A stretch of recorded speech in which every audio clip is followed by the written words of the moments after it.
Hello दोस्तों, मैं हूं डॉक्टर आजम और आज मेरे साथ बैठी हुई हैं डॉक्टर आसिया, जिन्होंने अभी रिसेंटली एफएमजी एग्जाम में 183 मार्क्स अचीव किया है। Congratulation doctor. जब फर्स्ट डे जिस दिन रिजल्ट आया था उस दिन तो मुझे यकीन नहीं हुआ था कि 183 मेरे मार्क्स हैं।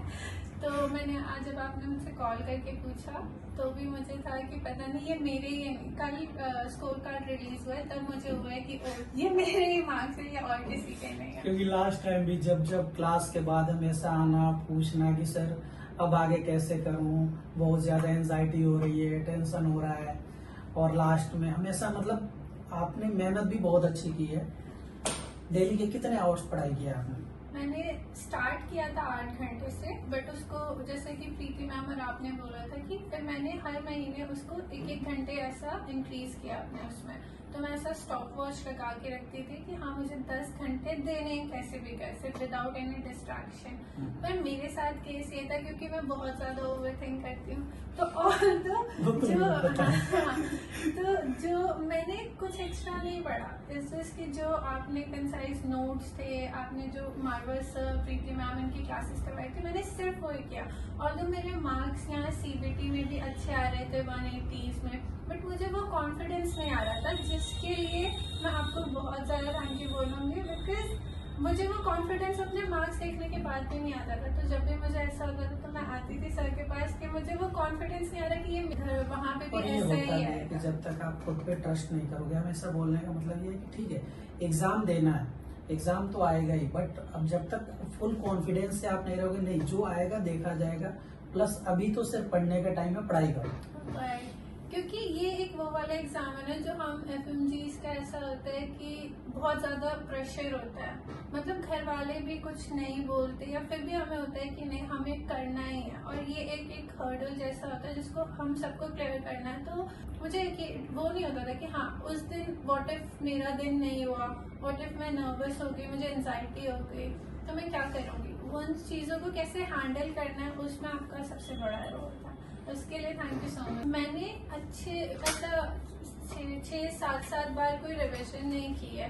मैंने एक फर्स्ट रिविजन जो की थी वो बहुत प्रॉपर की थी, ऐसा डीप कंसेप्ट के साथ। फिर सेकंड थर्ड रिविजन की, बट मुझे लगा कि आपको जितने रिविजन है ना उसके साथ साथ आपको डेली एमसीक्यूज करना है, चाहे कुछ हो जाए आपको एमसीक्यूज की प्रैक्टिस करनी है। बिकॉज आई नो वहाँ पे आपको सेम PYQs रिपीट नहीं होंगे, बट जो आपको वो रूल आउट करने का वो हो जाएगा ना कि हाँ कि मुझे कैसे रूल आउट करना है, तो वो उस दिन आपको बहुत हेल्पफुल होगा। बिकॉज जैसे ये जुलाई वाला एग्जाम था तो इसमें जो सेकेंड पेपर था वो ऐसा था कि उसके options are tough, questions are easy but options are, क्योंकि जब तक आप प्रैक्टिस ही नहीं करोगे आपको पता ही नहीं रहेगा कि क्वेश्चंस कैसे आते हैं, कैसे क्वेश्चंस। जैसे लास्ट के 3 ईयर्स के अंदर या लास्ट के 3 अटेम्प्ट के क्वेश्चंस आप जब देखोगे, अच्छा आपने क्वेश्चंस डेली के कितने क्वेश्चंस करते थे?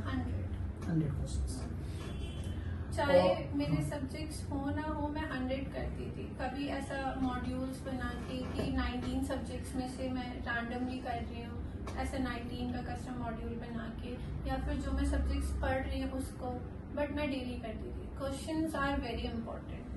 अच्छा, जो नोट्स आपको प्रोवाइड किया गया था, क्या उस नोट्स के अलावा एक्स्ट्रा भी आपको जरूरत? सर मेरे लिए तो वो नोट्स मोर देन इनफ थे, बिकॉज जो ये 19 सब्जेक्ट्स है अकॉर्डिंग टू मी, मुझे नहीं ऐसा लगता कि आपको सारी चीजें याद रहेंगी। और एफएमजी या कोई भी जो ऐसा एंट्रेंस एग्जाम है, तो मेरे अकॉर्डिंग अगर हम उस जो हमारे पास ऐसा सिलेक्टेड कंटेंट है उसको अगर हम रिपीट करेंगे बार बार, इतना ही पढ़ना। कितने बार रिवीजन आपने?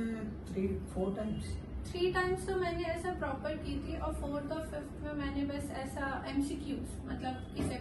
बट हाँ सर, मेरे अकॉर्डिंग लास्ट के जो 10-15 डेज होते हैं ना उसमें आपको नोट्स ही करने चाहिए अपने, ठीक है। और मेरे वो सब्जेक्ट्स क्योंकि मैंने सेम टीचर से ही पढ़े थे तो वो मुझे इतना हेल्पफुल था कि हाँ अच्छे से रिवाइज भी हो रहा है, टाइम भी बच रहा है, स्ट्रेस भी नहीं हो रहा है, एंजाइटी भी नहीं हो रहा है कि ओ शिट इतने बड़े नोट्स को मैं कैसे करूंगी।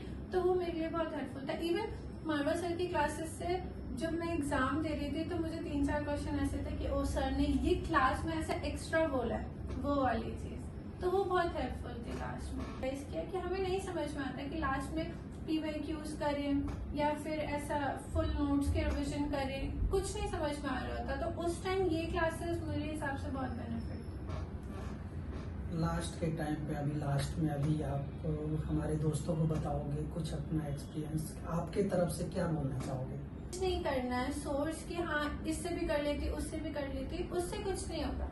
जो आपके पास आपके नोट्स है, ट्रस्ट आजम सर, क्योंकि अगर वो आपको प्रोवाइड कर रहे हैं तो वो बेस्ट फैकल्टी है। एंड ट्रस्ट मी, अगर मैं बोल रही हूँ यहाँ पे बैठ के तो बिकॉज मैंने भी वही किया। तो मेरा पर्सनल एक्सपीरियंस है कि बस उन नोट्स को ऐसा प्रॉपर अच्छे से करना है और कहीं ऐसा